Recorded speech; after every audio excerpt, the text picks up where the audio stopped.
నమస్కారం, DTV news కి స్వాగతం. హెడ్లైన్స్ చూద్దాం. ఆగస్టు 15లోగా ఏకకాలంలో 2 లక్షల రుణమాఫీ, రేవంత్ రెడ్డి స్పష్టం.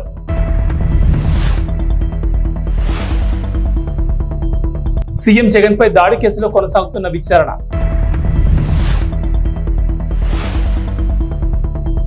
ఈ ఏడాదిలో సాధారణం కన్నా ఎక్కువ వర్షాలు.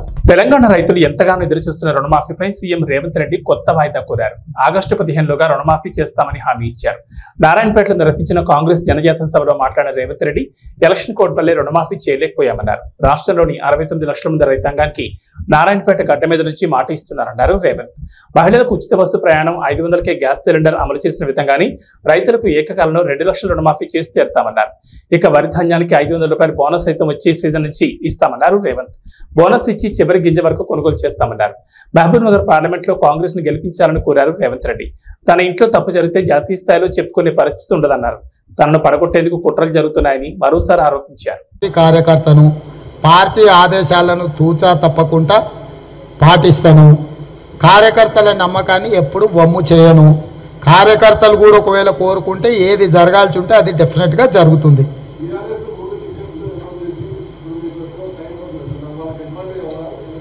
ఏముండదు, అవన్నీ ఉత్తర మంత్రాలు. వర్షం పడకముందే నువ్వు దుక్కి దున్యావనుకో. ఈ సన్నాసులే కదా ఎమ్మెల్యేలు. కొత్తగా ఉంది, మాస్క్ వేసుకుంటారా మూసుకేసుకుంటారా, ఏం చేసుకుంటారు?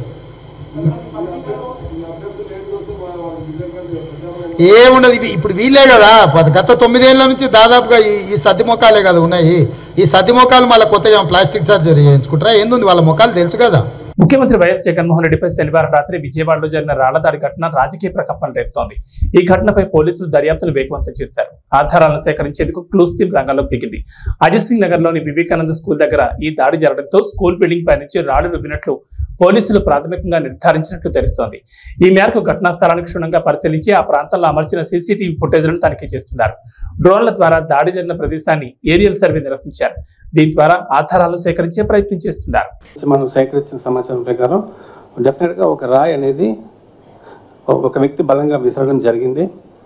అది సీఎం గారికి ఎడమవైపు, అంటే సీఎం గారు వెళ్తుంటే లెఫ్ట్ సైడ్ నుంచి ఒక వ్యక్తి ఒక రాయిని విసరడం జరిగింది. అది సీఎం గారికి లెఫ్ట్ సైడ్ ఫోర్ హెడ్ మీద తగిలి అక్కడి నుంచి పక్కన ఉన్న వెలంపల్లి శ్రీనివాస్ గారి ముక్కుకి కంటికి తగిలి అక్కడి నుంచి కింద పడడం మనం వీడియో ఫుటేజ్ చాలా క్లియర్గా ఉంది. ఆ వీడియో ఫుటేజెస్ మా దగ్గర ఉన్నాయి. వాటి కూడా ఎన్హాన్స్మెంట్ కోసం FSL ల్యాబ్ కూడా పంపించాము. దాంట్లో ఒక రాయి అని మాత్రం మనం ఖచ్చితంగా చెప్పొచ్చు. ఈ ఏడాది నైరుతి రుతుపవనాలు జూన్, సెప్టెంబర్లో సాధారణం కంటే ఎక్కువ వర్షపాతం నమోదయ్యే అవకాశం ఉందని భారత వాతావరణ శాఖ IMD తెలిపింది. ఆగస్టు, సెప్టెంబర్ మధ్యలో లెనినా ప్రభావంతో ఎక్కువ మోతాదులో వర్షాలు కురుస్తాయని వెల్లడించింది. దేశంలో దీర్ఘకాలిక సగటు వర్షపాతం 87 సెంటీమీటర్ల కాగా ఈ ఏడాది 106% అధికంగా వర్షపాతం నమోదయ్యే అవకాశం ఉందని పేర్కొంది. దశాబ్ద కాలంలో IMD వార్షిక తొలిదశ అంచనాల్లోని సాధారణం కన్నా అధిక వర్షపాతాన్ని ప్రకటించడం ఇదే తొలిసారి కావడం గమనార్హం. సింగపూర్ ప్రధానిగా దాదాపు 2 దశాబ్దాలుగా పాలన సాగించిన లీ సియన్ లూంగ్ వచ్చే మే 15న పదవి నుంచి దిగిపోనున్నట్లు ప్రకటించారు. నాయకత్వ మార్పు అనేది ఏ దేశానికైనా అత్యంత ముఖ్యమైన క్షణమని పేర్కొన్నారు. ఉప ప్రధాని లారెన్స్ వాంగ్ ఆయన స్థానాన్ని భర్తీ చేయనున్నారు. సింగపూర్ మొదటి ప్రధాని లీ కువాన్ యూ పెద్ద కుమారుడైన లీ సియన్ లూంగ్ మూడో ప్రధానిగా 2024 ఆగస్టులో ప్రమాణ స్వీకారం చేశారు. 70 ఏళ్లు దాటిన తర్వాత పదవి నుంచి వైదొలుగుతారని 2012లోనే ప్రకటించారు. అయితే కరోనా పరిస్థితులు, తదుపరి ప్రధాని ఎంపికలో జాప్యం కారణంగా ప్రధాని ఎంపికలో ఆలస్యమైంది. పాలక పక్షమైన పీపుల్స్ యాక్షన్ పార్టీ రాజకీయ వారసత్వంలో భాగంగా ఇదివరకటి ఉప ప్రధాని హెంగ్ స్వీ కీట్ తదుపరి PM కావాల్సింది. అయితే తన వయసును కారణంగా చెబుతూ 2021లో ఆయన వైదొలిగారు. ఆఫ్ఘనిస్తాన్ లో 3 రోజులుగా కురుస్తున్న భారీ వర్షాల వల్ల తీవ్ర నష్టం వాటిల్లింది. ఆకస్మికంగా సంభవించిన ఈ వర్షాల వల్ల పలు ఘటనలో 33 మంది విద్యుత్ కార్ల తయారీ సంస్థ టెస్లా ఉద్యోగ కోతలు ప్రకటించింది. ప్రపంచవ్యాప్తంగా కంపెనీలో పనిచేస్తున్న ఉద్యోగులు 10% మందిని తొలగించాలని నిర్ణయించింది. దీనివల్ల సుమారు 14,000 మందిపై ఈ ప్రభావం పడనుంది. ఈ మేరకు ఉద్యోగులకు ఎలాన్ మస్క్ లేఖ రాసినట్లు ఎలక్ట్రిక్ అనే వెబ్సైట్ తన కథనంలో పేర్కొంది. ప్రపంచవ్యాప్తంగా గత ఏడాది డిసెంబర్ నాటికి టెస్లాలో 1.40 లక్షల మంది పనిచేస్తున్నారు. ఇందులో 10% అంటే దాదాపు 14,000 మందిని టెస్లా తొలగించారు. కొన్ని రోల్స్ లో డూప్లికేషన్ కారణంగా ఈ తొలగింపులు చేపడుతున్నట్లు మస్క్ తన లేఖలో పేర్కొన్నారు. ఇంతకాలం కంపెనీకి సేవలు అందించిన వారికి కృతజ్ఞతలు తెలిపారు. కొత్త అవకాశాలు అందుకోవాలని ఆకాంక్షించారు. ఉద్యోగంలో కొనసాగుతున్న వారు సవాళ్లకు సిద్ధమవ్వాలని సూచించారు. ఏ విభాగాల వారిని తొలగిస్తున్నది ఇంకా తెలియరాలేదు. ఇప్పటికే తొలగించిన ఉద్యోగులకు సిస్టమ్ యాక్సెస్ నిలిపివేసినట్లు సమాచారం. IPL 2024లో హైదరాబాద్ హ్యాట్రిక్ విజయం నమోదు చేసింది. బెంగళూరును వారి సొంత గడ్డపై 25 పరుగుల తేడాతో ఓడించింది. తొలుత బ్యాటింగ్ చేసిన హైదరాబాద్ 3 వికెట్ల నష్టానికి 287 పరుగులతో IPL చరిత్రలో అత్యధిక స్కోర్ చేసింది. ఈ కొండంత లక్ష్య ఛేదనలో బెంగళూరు గట్టిగానే పోరాడింది. చివరికి 20 ఓవర్లలో 7 వికెట్ల నష్టానికి 262 పరుగులు చేసింది. దినేష్ కార్తిక్ 83, 35 బంతుల్లో 5 4లతో 7 6లతో అదరగొట్టాడు. వీరోచితంగా పోరాడిన జట్టును గెలిపించలేకపోయాడు. డూప్లెసిస్ 28 బంతుల్లో 62 పరుగులు చేశాడు. 7 4లు 4 6లు చేశాడు. విరాట్ కోహ్లీ 20 బంతులు 42 పరుగులు చేశాడు. 6 4లు 2 6లతో అదరగొట్టాడు. చెలరేగినప్పటికీ ప్రయోజనం లేకపోయింది. హైదరాబాద్ కెప్టెన్ కమిన్స్ 3 వికెట్లు తీసి ఆ జట్టు పతనాన్ని శాసించాడు. మయాంక్ మార్కండే 2, నటరాజన్ 1 వికెట్ తీశారు.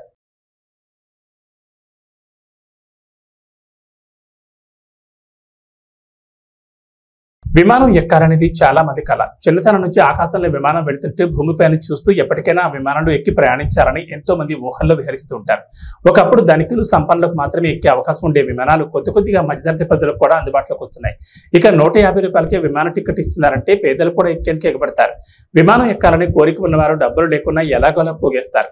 150కి విమానం టికెట్ ఏంటి అని ఆశ్చర్యపోతున్నారా? సామాన్యులు కూడా విమాన ప్రయాణాన్ని అందుబాటులోకి తీసుకురావాలని కేంద్ర ప్రభుత్వం నిర్ణయించింది. ఇందులో భాగంగానే అనేక చర్యలు చేపట్టింది. దేశంలోని చిన్న నగరాలకు కూడా విమానాలు నడిపి వాటిని సామాన్య ప్రజలకు కూడా ఫ్లైట్ ఎక్కించాలని కేంద్రం రకరకాల పథకాలను ప్రారంభించింది. ఈ నేపథ్యంలోని దేశంలోని కొన్ని రూట్లలో కొన్ని విమానయాన సంస్థలు అతి తక్కువ ధరకే విమానాలు నడుపుతున్నాయి. ఈ నేపథ్యంలోని అలయన్స్ ఎయిర్లైన్స్ 150కే విమాన టికెట్ అందుబాటులోకి తీసుకొచ్చింది. అస్సాంలోని లీలాబారి నుంచి తేజ్పూర్ నగరాల మధ్య అలయన్స్ ఎయిర్లైన్స్ కేవలం 150 రూపాయలకే అందిస్తోంది. లీలాబారి నుంచి తేజ్పూర్ నగరాల మధ్య 186 కిలోమీటర్ల దూరం ఉంది.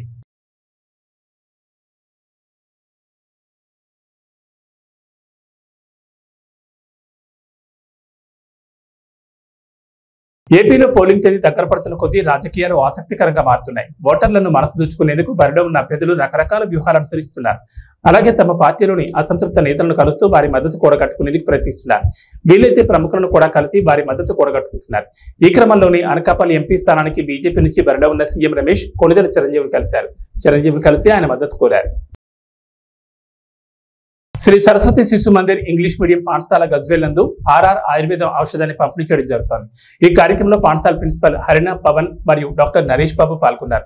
ఈ సందర్భంగా మాట్లాడుతూ 6 నెలల పిల్లల నుంచి 16 సంవత్సరాల పిల్లల వరకు కూడా వేయొచ్చని అన్నారు. దీని యొక్క ఉపయోగాలు ఏంటంటే పిల్లల్లో రోగనిరోధక శక్తి, స్మరణ శక్తి, గ్రహణ శక్తి మరియు జ్ఞాపక శక్తిని పెంచుతుందని, మేధాశక్తిని, జ్ఞాపక శక్తిని పెంచుతుందని, మేధాశక్తిని, సమగ్రమైన శరీర కాంతిని, బలాన్ని పెంపొందిస్తుందని, శారీరక మానసిక ఎదుగుదలకు సహాయపడుతుందని అన్నారు.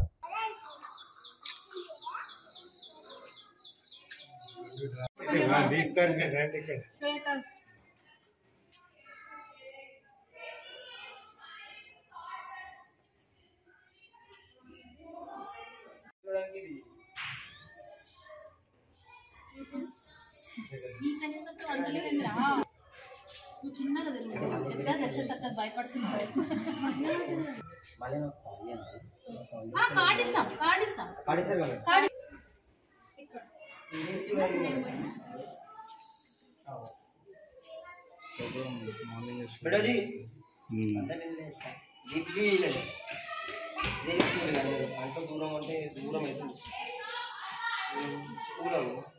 సరస్వతి శిశు మందిర్ పాఠశాల లోపల పిల్లల కోసం మెదక్ నుంచి ఆర్ఆర్ స్వర్ణామృత రాసిన వాళ్ళు ఒక దివ్యమైన ఔషధం పంపించడం జరిగింది. దీన్ని 6 నెలల పాప నుండి 16 సంవత్సరాల లోపు వయసున్న అందరి పిల్లలకు కూడా ఇది చేయవచ్చు. ప్రతి నెల పుష్యమి నక్షత్రం రోజున వేసినట్టయితే ప్రభావవంతమైన ఫలితం ఉంటుంది. కాబట్టి ఈ నెల పుష్యమి నక్షత్రం 16వ తేదీ ఇక్కడున్న గజ్వేల్లో ఉన్నటువంటి అందరూ కూడా సరస్వతి శిశు మందిర్ ప్రాంగణంలో వేస్తున్నటువంటి ఈ స్వర్ణామృత ప్రాశన చుక్కలు వేయించుకొని మీ పిల్లలకు ఒక మంచి భవిష్యత్తును ఏర్పాటు చేసుకోవాలని నా యొక్క విజ్ఞప్తి. ఎందుకంటే దీన్ని మనకు సేవించినట్టయితే క్రానిక్ డిసీజ్ ఏదైతే ఇరిటేబిలిటీ కానీ, హైపర్ యాక్టివిటీ, తర్వాత ఆటిజం, దాంతోపాటు జ్ఞాపక శక్తి పెరుగుతుంది. స్మరణ శక్తి, జ్ఞాపక శక్తి, దాంతోపాటు ఇమ్యూనిటీ పవర్, రోగ నిరోధక శక్తి కూడా పెరుగుతుంది. కాబట్టి ప్రజలంతా దీన్ని సద్వినియోగం చేసుకోవాల్సిందిగా మనం చేస్తున్నాం. శిశు మందిర్ గజ్వేల్ ఇంగ్లీష్ మీడియం పాఠశాలలో ఈరోజు ఆర్ఆర్ స్వర్ణామృతము అనేటువంటి దివ్య ఔషధాన్ని మనం పంపిణీ చేయడం జరుగుతుంది.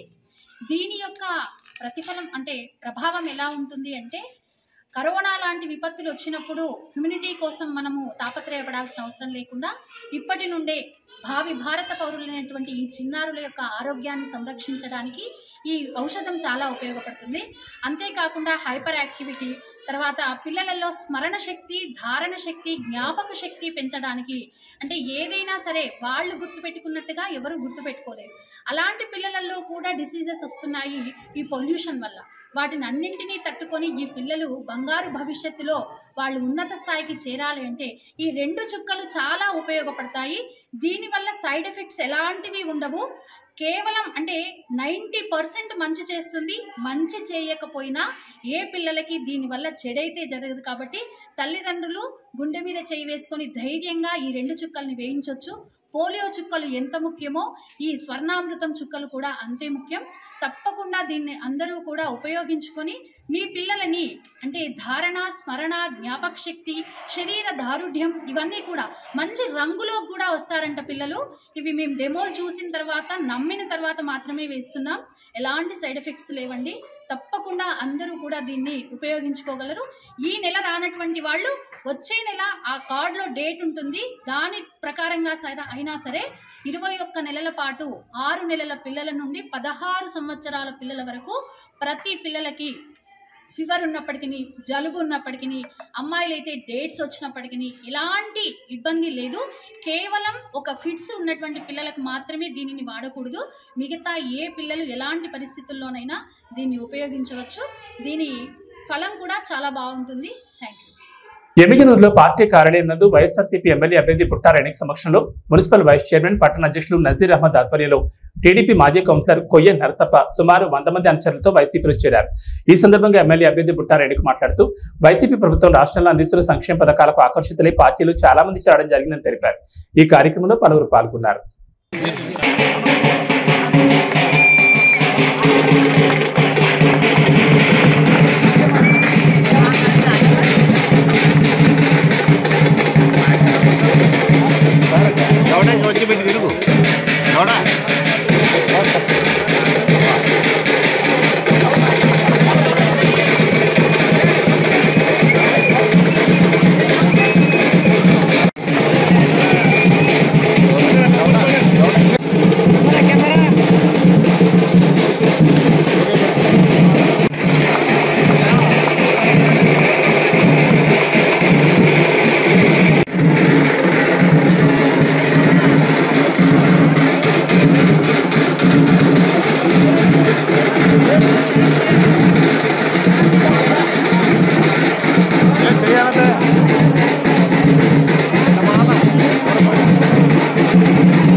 ఇరవై 24వ వార్డు మాజీ కౌన్సిలర్ కోయ నరసప్ప గారు ఈరోజు వారి బృందంతో వచ్చి ఇక్కడ జాయిన్ అవ్వడం జరిగింది.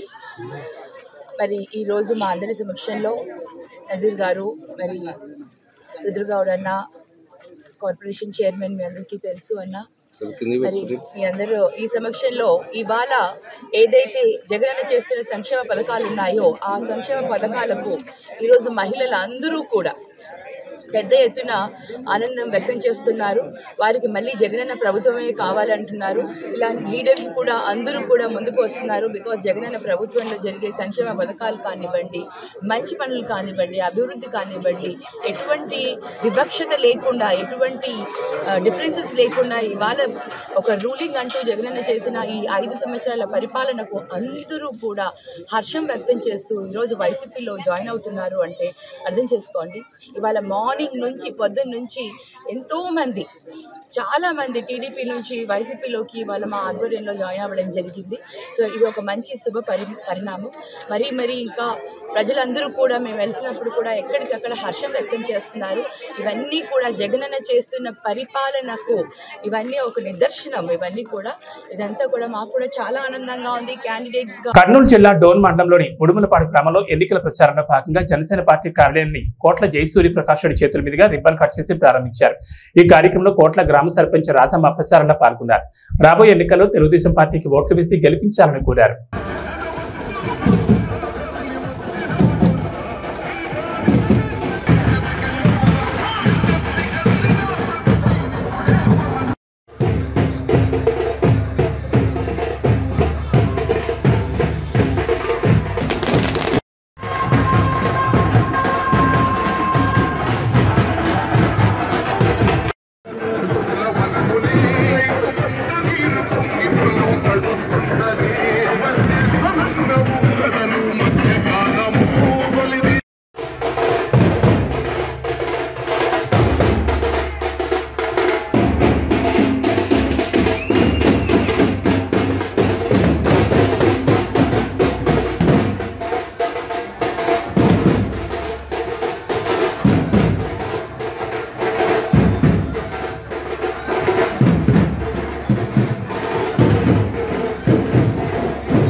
సమస్యలు ఉన్నాయి. ఇదే చాలా మంది మాట్లాడి చెప్పారు. మనం ముఖ్యంగా మహిళా సోదరిమణులు బాగా అర్థం చేసుకోవాలి. ఇందాక మా వెంకటేశ్వర చెప్పినట్లు ఆడవాళ్లకు రావాల్సిన వడ్డీ దాదాపు మన ప్రాంతంలో 16,000 కోట్లు 16 కోట్లు రావాలి. లోన్లో 14 కోట్లు. మన లోన్లో 740 సభ్యుల్లో వాళ్ళు నెలలకు డబ్బు కడుతుంటే అందులో 8% వడ్డీ గవర్నమెంట్ కట్టాలి. అది సెంట్రల్ గవర్నమెంట్ ఫండ్. అది ఆ వడ్డీ కట్టకుండా మీతో కట్టించారు. పాపం అమాయకులు మీరు తెలియకుండా మోసపోయారు. మీకందరూ కలిసి కూడా మన లోన్లో 12 కోట్లు రావాలి. 750 మహిళలకు 12 కోట్లు రావాలి. అంటే మీ డబ్బు మీకు రావాలి. ఎంత దగాండి ఇది, ఎంత అన్యాయం ఇది. రాష్ట్రం మొత్తం మీద 7,200 కోట్లు కొట్టేశాడు ఈయన. మహిళలతో అన్యాయంగా 7,200 కోట్లు కొట్టేశాడు. చిన్న విషయం కాదు. మీరు సంపాదించి కట్టుకున్న డబ్బులతో మీకు రావాల్సిన వడ్డీ రేటు రాకుండా మొత్తం ఆయన కొట్టేసినట్టే ఎంత పాపాత్మ ఒకసారి రాసుకోండి. మళ్ళీ మీ మంత్రి ఏం చేస్తున్నాడు? ఫైనాన్స్ మంత్రి. ఆయన తెలిసి మోసం చేశాడు. నిన్న మొన్న మా బయటపడ్డది. ఇంకా చాలా బయటపడుతున్నాయి. రోజుకొక సమస్య మేము ముందుకు తీసుకొస్తాం. తప్పకుండా మన ప్రభుత్వం వస్తుంది. ఎంక్వైరీ చేసి ఎవరితో దోషులు అది కంప్లీట్గా శిక్షిస్తాం. ఆడపిల్లలు కాపాడుతూ కూడా డబ్బు కట్టిస్తాం. మేము ఎవరైతే డబ్బు రావాలో మా ఆడపిల్లలకు 7,200 కోట్లు కట్టి తీర్థా కూడా పని చేసుకుంటారు. దయచేసి ఒకసారి ఆలోచించే బాధ్యత ఎంత ఉంది. ఇంత అన్యాయం చేస్తుంటే ఇంకా రకరకాల న్యాయం ఉన్నాయి, ఒకటే కాదు, అన్ని బయట తీస్తాం. ఒకటి బయట తీస్తాం మేము. హార్టికల్చర్ కానివ్వండి, ఇరిగేషన్ కానివ్వండి, రోడ్డు కానివ్వండి, అన్ని బయట తీస్తాం. దయచేసి ఆలోచించుకో కోరుకుంటున్నా. ఇలాగే యాంకర్ అండ్ ఆర్టిస్ట్ కళను నేర్చుకుంటే ఎంతో గౌరవ ఆదరాభిమానాలు ఆనాడు ఉండేవని, సమాజంలో మహోన్నత గౌరవం ఆ రోజుల్లో దక్కేదని, ప్రస్తుతం కాలక్రమేణా ఎందరో మహోన్నత చిత్రకారులు మనకు దూరం అవుతున్నారని, చిత్రకళకు ఆదరణ తగ్గిపోయిందని, లేటెస్ట్ డిజిటల్ కంప్యూటర్ టెక్నాలజీ ద్వారా ఎన్నో చిత్ర రూపాలను సృష్టిస్తున్నారని అన్నారు. ప్రపంచ కళా దినోత్సవం ఏప్రిల్ 15న ప్రపంచ వ్యాప్తంగా నిర్వహిస్తారని, సృజనాత్మకతపై ప్రపంచ వ్యాప్తంగా అవగాహన కల్పించడం కోసం ప్రపంచ కళల అసోసియేషన్ ఈ దినోత్సవం నిర్ణయించింది. ఇటలీకి చెందిన చిత్రకారుడు లియోనార్డో డావిన్సీ గౌరవార్థం ఆయన పుట్టినరోజైన ఏప్రిల్ 15న ప్రపంచ కళా దినోత్సవంగా ప్రకటించారని పశ్చిమ గోదావరి జిల్లా Bhimavaram painter and artist association అధ్యక్షుడు పరిమి రామకృష్ణ అన్నారు. ఏప్రిల్ 15న ప్రపంచ కళా దినోత్సవం సందర్భంగా మీడియాతో మాట్లాడుతూ ముందుగా చిత్ర కళాకారులను ఆదరించే ప్రతి ఒక్కరికి అభినందనలు తెలిపారు. ప్రస్తుతం ఎంతో మంది మహోన్నతమైన కళాకారులు ఉన్నారని, వారి జీవన ఉపాధి లేక ఆర్థిక ఇబ్బందులతో జీవనం సాగిస్తున్నారని, చిత్ర కళాకారులను, ఆర్టిస్ట్ కార్మికులను ప్రభుత్వం ఆదుకోవాలని కోరారు. చిత్ర కళాకారులను, ఆర్టిస్ట్ కన్మరుగు కాకుండా ప్రభుత్వాలు ముందుకొచ్చి జీవనోపాధి కల్పించాలని ఆవేదన వ్యక్తం చేశారు. నా ఊపిరినంత కాలం పెయింటర్స్ అండ్ ఆర్టిస్ట్ అసోసియేషన్ సమస్యలను ప్రభుత్వం దృష్టికి తీసుకెళ్లి తగు న్యాయం కోసం పోరాడతారని పరిమి రామకృష్ణ అన్నారు.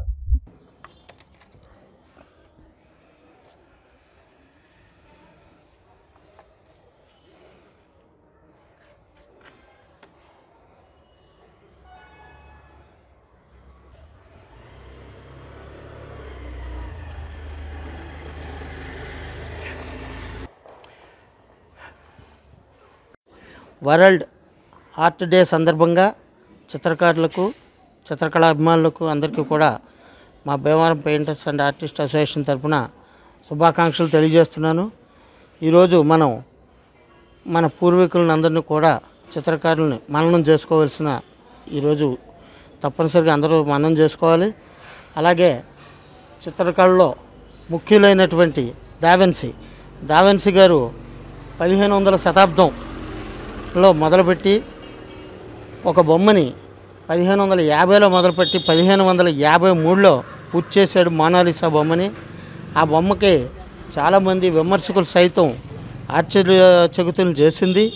ఆ ముఖ కవళికలు చాలామంది ఎన్ని అర్థాలు ఉన్నాయో కూడా వివరించి చెప్పడం జరిగింది ఆనాటి ఈ కళాఖండాన్ని చూసి.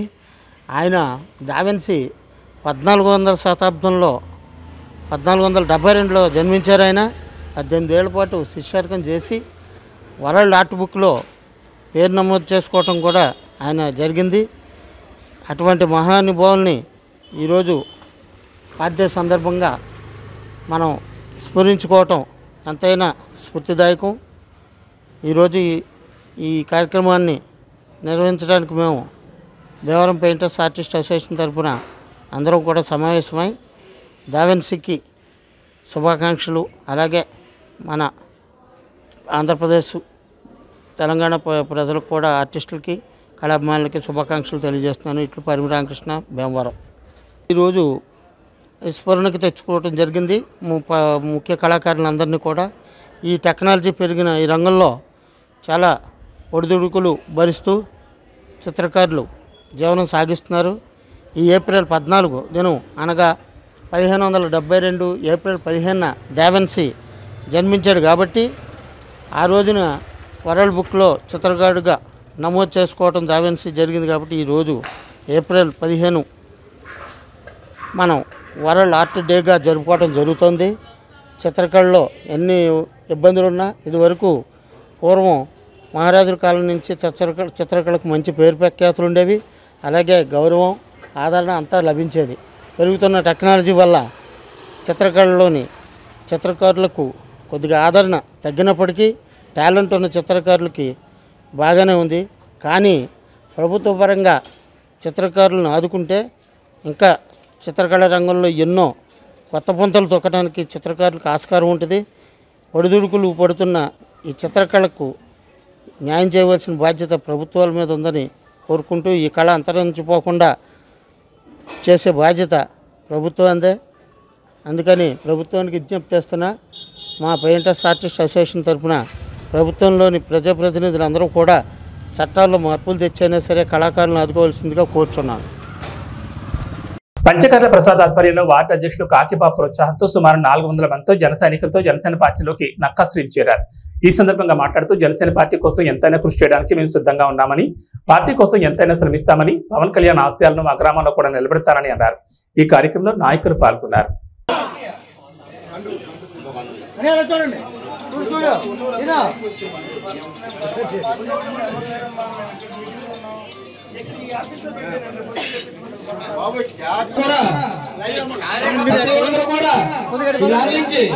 జన సైనికులు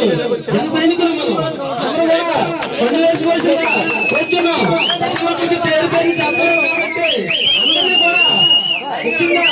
శివకుమార్ రావాలి. మీరు పేరు పేరు అందరూ పిలుస్తారు. ముందుకు వచ్చి మడివాళ్ళు వేసుకోవాల్సిందిగా వచ్చాను.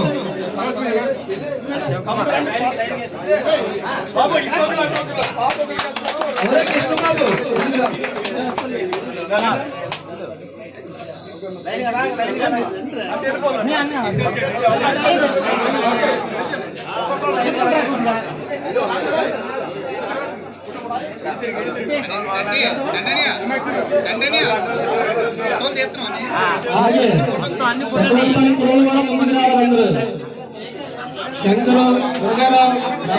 ఏబీ బులెటిన్ విశేషం. నమస్కారం.